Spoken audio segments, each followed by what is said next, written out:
Channel को subscribe करें, bell icon को प्रेस करें और जुड़ जाइए हमारे आईटी गुरु एजुकेशन की दुनिया से। So welcome back friends to the IT guru, my self Shivam. और आज की इस वीडियो में मैं आप लोगों को दोस्तों बताऊंगा रैम के बारे में, यानी रैम जो होता है हमारे कंप्यूटर में क्यों जरूरी है, हमें कितनी रैम जो है अपने पीसी में रखनी चाहिए अपने काम के लिए। तो इन्हीं सब टॉपिक को मैं दोस्तों क्लियर करूंगा इसी वीडियो में। तो अगर आप दोस्तों चैनल पर नए हैं तो प्लीज़ आप पहले चैनल को जरूर सब्सक्राइब कर दीजिए और वीडियो को दोस्तों अभी लाइक कर दीजिए। तो चलिए अपनी वीडियो की तरफ और देखते हैं कि भैया रैम है क्या और कैसे काम करता है।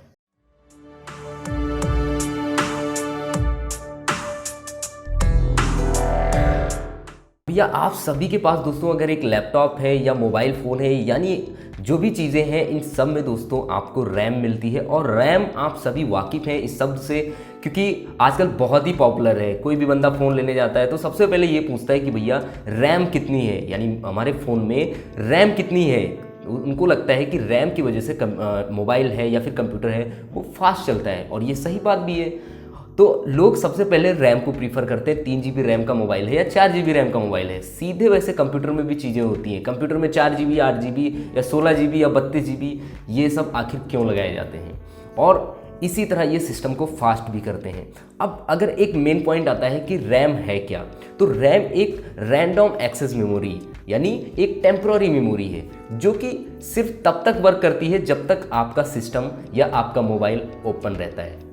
कहने के लिए अगर आपने अपना जो कंप्यूटर है वो ओपन कर रखा है, उसमें आप कोई भी फाइल एक्सेस कर रहे हो, प्रोग्राम एक्सेस कर रहे हो, तो वो सभी चीज़ें रैम के थ्रू होके ही आपके सामने अपीयर होती हैं। यानी रैम ही उसको मैनेज करता है आपकी सभी प्रोग्राम्स ओपन है, कितने फाइल्स ओपन हैं, आप कौन सी फाइल्स पे विजिट कर रहे हैं, तो वो सभी चीज़ें रैम ही वर्क करता है। और सेम ऐसे मोबाइल में भी है। मोबाइल में भी आप जब भी आप यूट्यूब देखते हो या आप यूट्यूब के साथ में व्हाट्सएप चला रहे हो, तो ये सभी जो मल्टीटास्क होते हैं यानी मल्टीवर्क आप काम कर लेते हो, ये सभी दोस्तों रैम की हेल्प से ही होते हैं। यानी आप इमेजिन करो अगर रैम नहीं होगा तो आप दोस्तों ये सब काम नहीं कर पाओगे।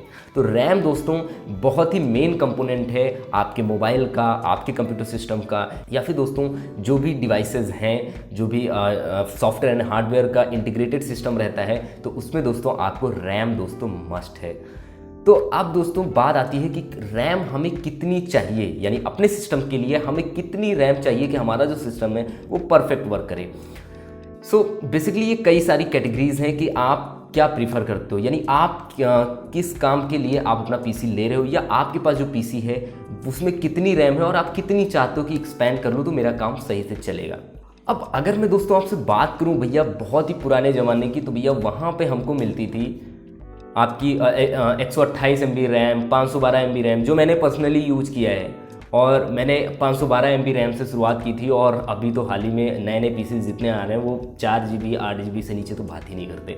लेकिन अभी करंट टाइम में अगर आप देखो तो उस ज़माने से अगर कंपैरिजन करो तो आज की दुनिया बहुत ही एडवांस है, और आज हमें दोस्तों 8 GB भी कम पड़ रहा है। क्यों? क्योंकि दोस्तों वर्क भी उतना ही ज़्यादा बढ़ गया है, और उतने जो सॉफ्टवेयर हैं उतने सॉफ्टवेयर इफ़िशियंसी बढ़ गई है। तो भैया जो प्रोडक्शन है रैम का वो भी दोस्तों इंक्रीज़ हो रहा है। तो कौन सा रैम जो है वो आपके लिए परफेक्ट रहेगा? वेल अगर मैं बात करूं आपसे कि आपके पीसी में 2 GB रैम है, तो अभी 2 GB रैम में आप क्या कर सकते हो? आप बहुत हाई एंड चीज़ें तो कर नहीं सकते। आप 2 GB रैम में आप मोस्टली ब्राउजिंग कर सकते हो, आप मूवीज़ देख सकते हो, यानी बहुत ही लो वाले काम आप कर सकते हो, जो लो रेंज के वर्क हैं, ठीक है, वो सब आप कर सकते हो। आप ऑफिस चला सकते हो, लेकिन लेटेस्ट ऑफिस थोड़ा बहुत उसमें लैग कर सकता है, यानी 2019 का जो ऑफिस है या 2016 है, तो ये सभी चीज़ें लैग कर सकती हैं। लेकिन हाँ, अगर आपके पास पुराना वर्जन वाला आपका ऑफिस है तो आप उस पर वर्क कर सकते हो, लेकिन आप हाई एंड चीज़ें नहीं कर सकते। इसलिए 2 GB एकदम बेकार है इस जनरेशन में। आपको थोड़ा सा उसको एक्सटेंड करना चाहिए, उससे थोड़ा सा आप आना चाहिए। अब आती है बात 4 GB की। 4 GB रैम जो है वो इफ़िशियंट है अगर आप एक डेली वर्कर हो। डेली वर्कर का मतलब ये हुआ कि आप हल्के के लाइट वर्क करते हो, आपने ऑफिस वाला वर्क निपटा लिया, यानी आपने वर्ड चला लिया, एक्सेल चला लिया, आपने छोटे मोटे काम कर लिए, आपने पेन प्रोग्राम का यूज़ किया, या फिर आपने ऐसे छोटे छोटे सॉफ्टवेयर जो हैं वो अगर आप यूज़ कर रहे हैं तो उस पर मल्टीटास्क आराम से हो जाएगा। यानी आप कई सारे सॉफ्टवेयर ओपन कर सकते हैं, ब्राउजिंग कर सकते हैं, मूवीज़ देख सकते हैं, और ये सभी काम आप आराम से 4 GB रैम के साथ आप कर पाएंगे। लेकिन 4 GB रैम भी इफ़िशियंट नहीं है अगर आप ये सोच रहे हैं कि हमको तो भैया वीडियो एडिटिंग करनी है, तो वीडियो एडिटिंग के केस में आपको 8 GB की तरफ मूव होना पड़ेगा। 8 GB की तरफ जब आप मूव होंगे तब भी आप ये मत समझिए कि आप बहुत ही हाई एंड चीज़ें कर सकते हो। हाँ, 8 GB सूटेबल है, आप फुल HD की आप जो वीडियो एडिटिंग है आप कर रहे हो, या फिर आप गेम्स खेल रहे हो और बहुत ही हाई एंड सॉफ्टवेयर आप रन कर रहे हो, तो वो सभी चीज़ें 8 GB पे चल जाए, यानी वो बेस लाइन है। ठीक है, आप हाई एंड पीसीज का वो एक बेस लाइन है, तो 8 GB आप प्रेफर कर सकते हो। लेकिन अगर आपको बहुत ही ज़्यादा हाई एंड गेमिंग करनी है और 4K एडिटिंग करनी है, तो मेक श्योर कि आपके कंप्यूटर में 16 GB ऑफ रैम जो है वो मस्ट है। अगर आप 16 GB रैम नहीं रखते तो 4K एडिटिंग आप 8 GB पे भी कर सकते हो, मैं ये नहीं कहता, आप 4 GB पे भी कर सकते हो, लेकिन काम नहीं करेगा। सिस्टम इस तरीके से रोएगा कि आप भी रो पड़ोगे उसके साथ में। तो मेक श्योर कि 16 GB of RAM for the 4K editing is quite good. तो ध्यान रखें कि 16 GB रैम आप अपने पीसी में यूज करें। उसके साथ में अभी मैं बात करूं आपसे कि उससे अपर कब लें, जब आपको 4K एडिटिंग और VFX वगैरह आपको करना हो, या फिर बहुत ही एडवांस जो ग्राफिक डिज़ाइनिंग है, 3D डिज़ाइनिंग है, 3D मॉडलिंग है, वो सब करने हो, फिर आप दोस्तों 32 GB की तरफ मूव करो। लेकिन 16 GB इनफ है सभी काम के लिए। अब ये बस सोचना कि भैया अभी भी कम है, 16 GB आपके सभी काम के लिए इनफ है। फिर अगर आपको बहुत ही हाई एंड चीज़ें करनी है तो आप 32 GB तक आप बढ़ा सकते हो, अपना जो हार्डवेयर है वो एक्सपेंड कर सकते हो। 32 GB पे जब आप आओगे तो आप वहाँ पे सभी चीज़ें आप हाई एंड जो आप सोच रहे हो, इमेजिन कर रहे हो, वो सभी चीज़ें आपके कंप्यूटर में होंगी। आप ये मत समझिए कि रैम को बढ़ाना ही आपके सिस्टम को फास्ट करता है, ये सिर्फ एक मिथ है।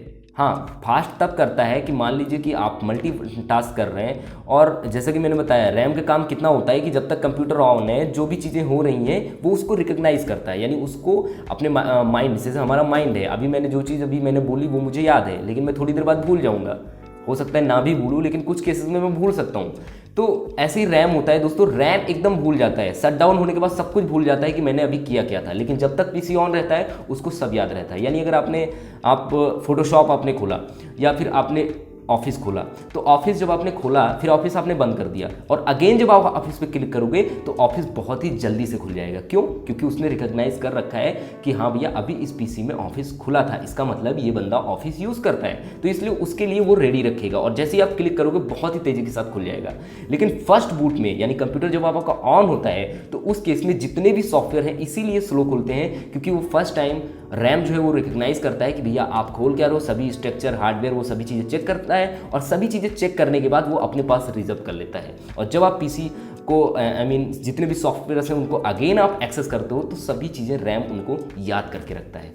तो यही होता है रैम का काम, यानी बहुत ज़्यादा कॉम्प्लिकेटेड नहीं है। जब तक पीसी ऑन है तब तक रैम काम करेगा। ऐसे ही जब तक मोबाइल ऑन है आपका रैम चल रहा है, बंद मतलब सब बंद, उसमें जितना डेटा है रैम में वो सभी इरेज हो जाएगा, यानी ख़त्म हो जाएगा, वो नहीं रह जाएगा। तो इसीलिए इसको एक टेम्प्रोरी मेमोरी दिया गया है नाम, क्योंकि ये टेम्प्रोरी है, इसका डाटा कभी भी जा सकता है, तो इसलिए ये टेम्प्रोरी मेमोरी है।